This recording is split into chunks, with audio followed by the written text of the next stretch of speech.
Okay.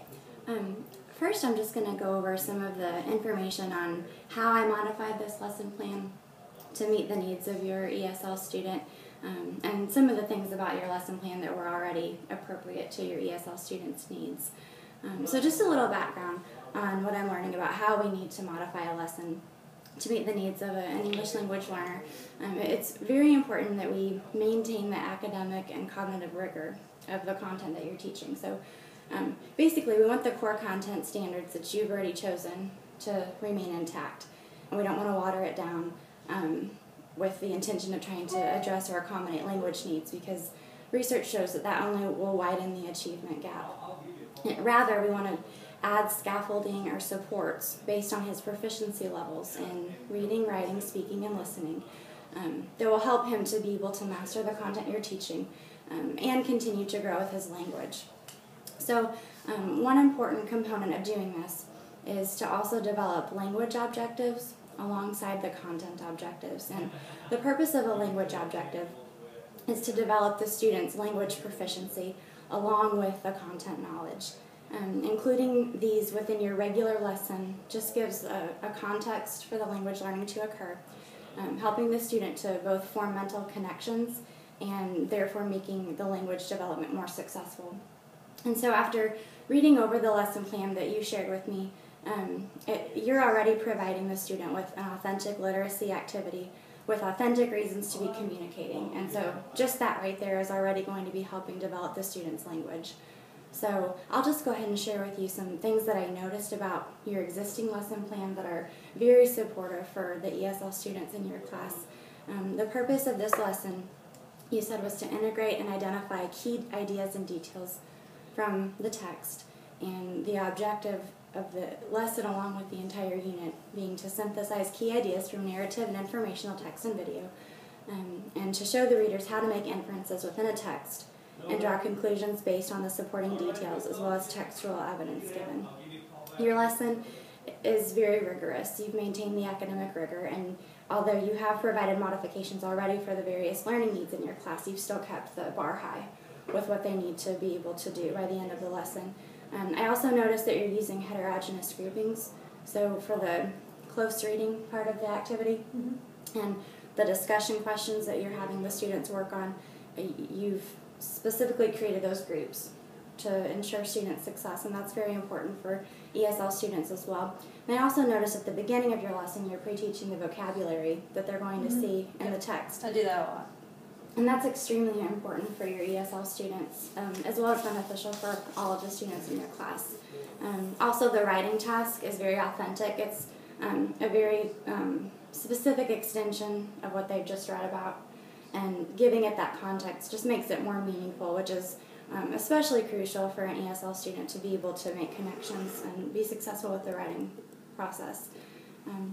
So as far as modifications that I thought, based on what you shared about your student, that I might add to the lesson to help make it a bit more accessible for him, mostly I came up with by taking a look at the language proficiencies that your student demonstrated on his last access test. So the access test is a test that ESL students take once every year, and it just gives us a quick measure of where the student is in terms of their English reading, writing, speaking, and listening. Based on the information that you gave me about your student, I've highlighted his various proficiency levels, and I highlighted the level where he was at the time he took the test, but I also highlighted the next level over just because, first of all, that test happened a year ago, and then second of all, we want to be moving the students forward in their language proficiency, so keeping both in mind is important. In his reading, he was at the level 5, which is where he's bridging over to being completely comparable to a native English-speaking peer, which is very good. So the same expectations that you would have for a native English-speaking student in reading are things that, according to this, you would expect him to be able to do. Listening was the same. So is that just in fluency, or is that in comprehension too? Comprehension. Oh, it is. Okay. This is actually, this means that he's able to read an appropriate text level, but this is more looking at the way he thinks about his reading and the way his learning strategies are being used. Okay. So the areas where he had a lower proficiency were in the more expressive domains, that's typical for an English language learner. Usually you see the listening develop first, interestingly, oftentimes followed by the speaking, then the reading, and then the writing. Oh, okay.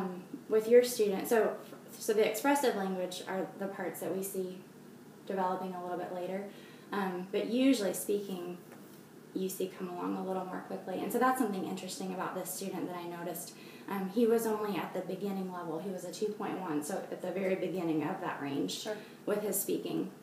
And so at this level, he's focusing just on stating the main ideas of what you're talking about in the classroom, describing things he has a lot of experience with, so his everyday routines, everyday events, things in his own life, and using high-frequency words and high-frequency phrases, so his vocabulary, his spoken vocabulary, may not be that developed yet compared to what you're seeing in his reading. Yeah.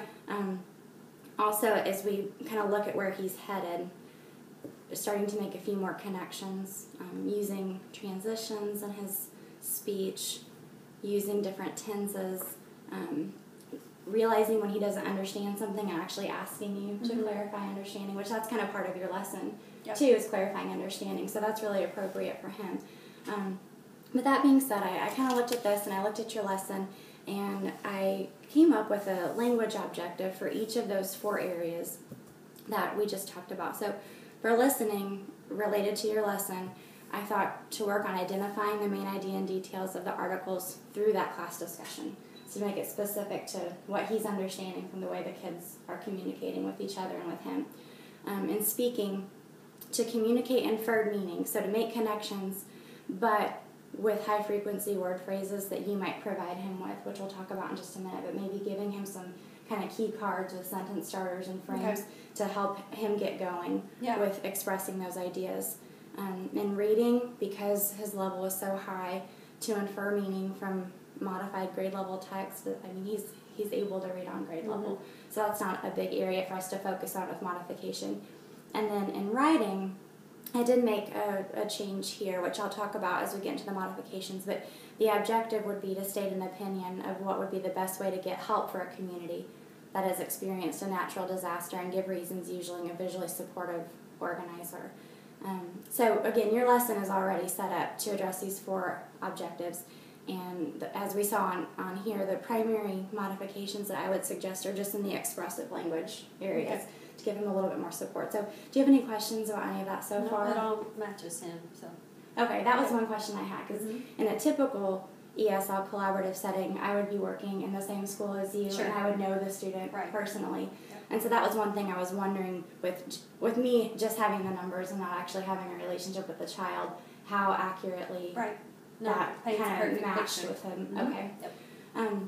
So what I did here is I took your lesson objectives, your learning targets, and what the tasks are of your original plan, and then I just made some slight changes just to give a little more support to him. So as we go along, you can kind of let me know if you think this would be practical or would be appropriate for him.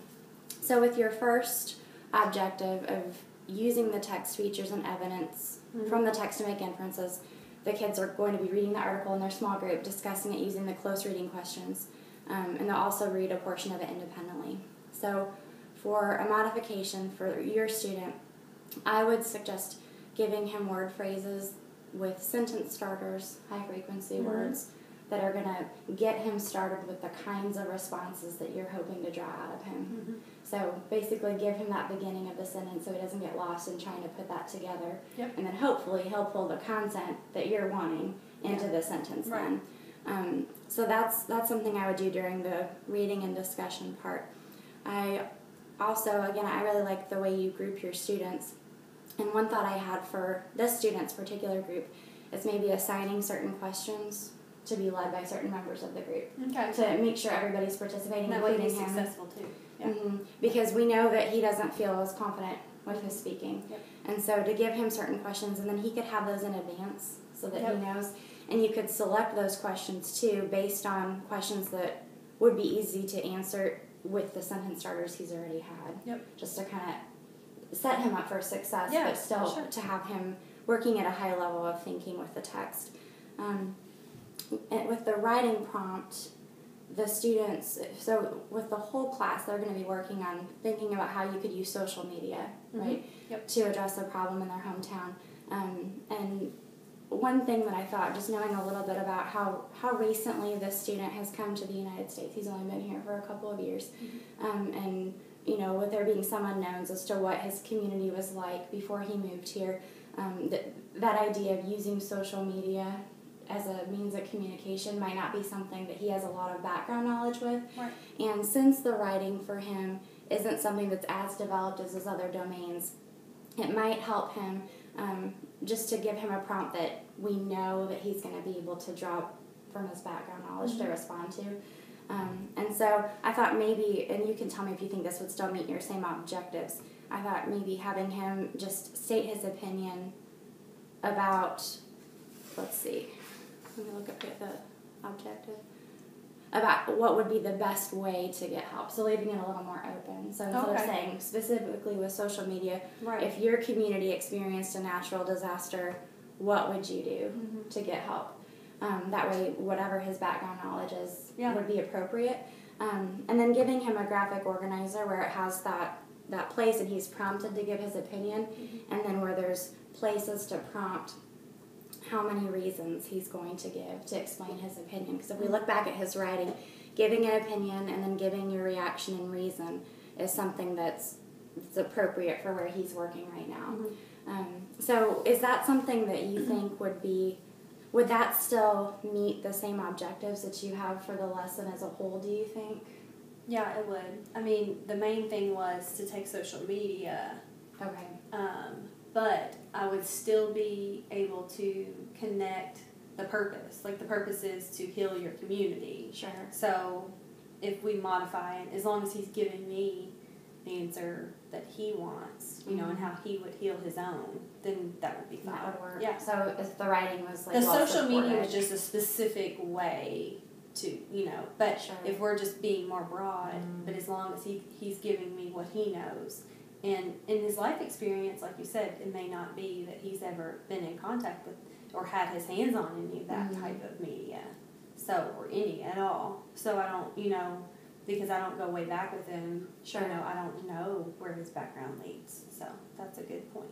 Well, and one thing, too, you know, with this being a student that I don't actually work with, you know, and I don't know him as well, that was just kind of an estimate on my part of where he might have difficulties based on the information you had given me. So if the social media aspect is an important part of that writing response, another thing you could do is before introducing the lesson, just do a little bit of assessing his background knowledge with social media. You know, you could, knowing this about his speaking and knowing this about his writing, he could be a student that you just kind of check in with and just feel him out conversationally with what do you know about this, and then you could kind of determine from there, okay, is this going to be something he can connect to, or is this going to be something that I might need to find a different topic for him to be able to relate to? So do you have any questions about these language objectives or some of the ways I've altered any of this? Do you feel comfortable using I mean, I something think like I this could with your implement it students? now, and I could implement with more than, like, especially the grouping and, like,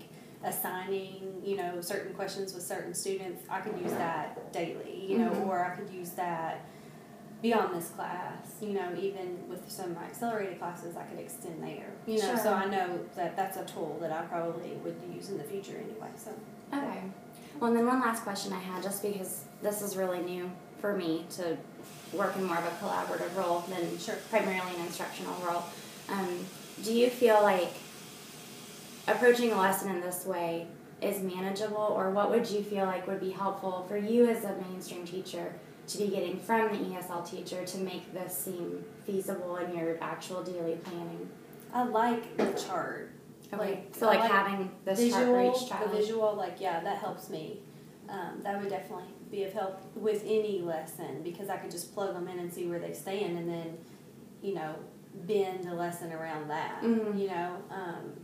And I mean, I think anything like manipulative wise, that would help. I mean, if I had someone help me build those, like, cards, or, you know, if they know, like, they could work with him ahead of time, you know, Sure. even to pull out and see, like, what are these words that you don't get on here, you know, with the vocabulary or whatever. So maybe like the ESL teacher to do some pre-teaching Yeah, related maybe, to your lesson. yeah, like, because if he's way behind the rest of my class, Mhm. then that would help me not have to stop the whole class to pre-teach all the vocabulary again and again, or, you know, the rest of the class probably doesn't need the cue cards, so could the Sure. ESL teacher, you know, make those cue cards for him? Sure. Whatever. I think Yeah, that would I help. think so. Or maybe even the graphic organizer too. Yeah. Mm-hmm. Support with that too. So, okay. Is there anything else? No, I think that's All right. great. Well, thank you very much. Thank you.